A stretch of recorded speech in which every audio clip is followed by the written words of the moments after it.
You know, for most of us, getting a loan on a car or a house means lots of pain and paperwork. So imagine a bank that would make millions of dollars in loans without checking the basic facts. News 8 investigation has discovered one federal agency did just that. Now taxpayers are often footing the bill.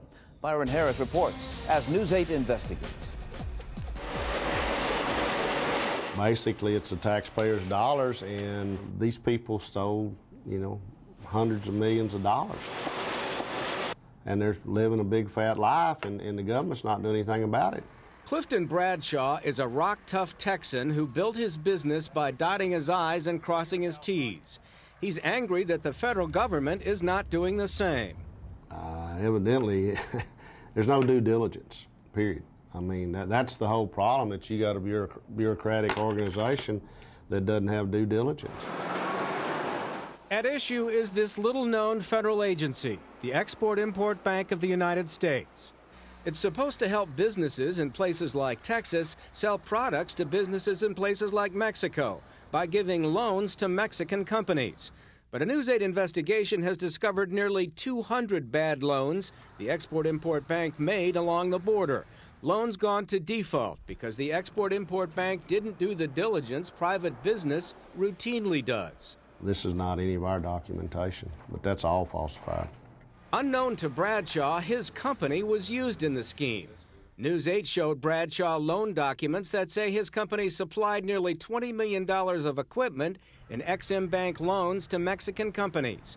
But he doesn't even sell the tractor trailers and cement mixers listed on the documents. We were never involved in this deal of, it really don't even say who the customer is, it just goes to a forwarding agent. In some cases, that was CTR Forwarding in Brownsville, according to Ex-Im paperwork.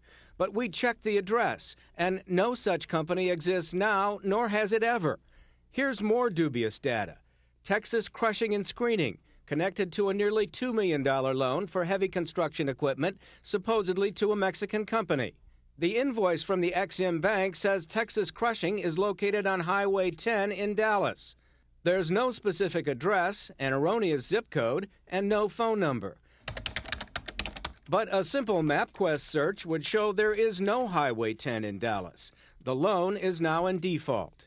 News 8 asked the Ex-Im Bank for all its paperwork on defaulted medium-term low-interest loans to Mexican companies. From 2003 through 2005, we found $243 million worth of loans gone bad. According to the bank's own statistics, that amounts to nearly 20% of its loans in 2003 and nearly 19% in 2004.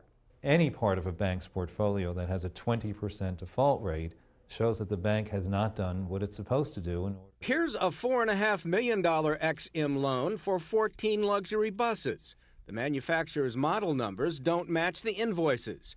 That could have been caught with a phone call that apparently was never made. Invoices say the buses were shipped by EP Logistics at this address in Laredo, bound for a company in central Mexico. No EP Logistics here, never has been, and there's no room for 14 buses on the premises. Here's an $8 million Ex-Im transaction for 39 Freightliner buses. Thomas Bus of Houston was supposed to be the supplier to a Mexican company. Thomas Bus told News 8, that transaction never occurred.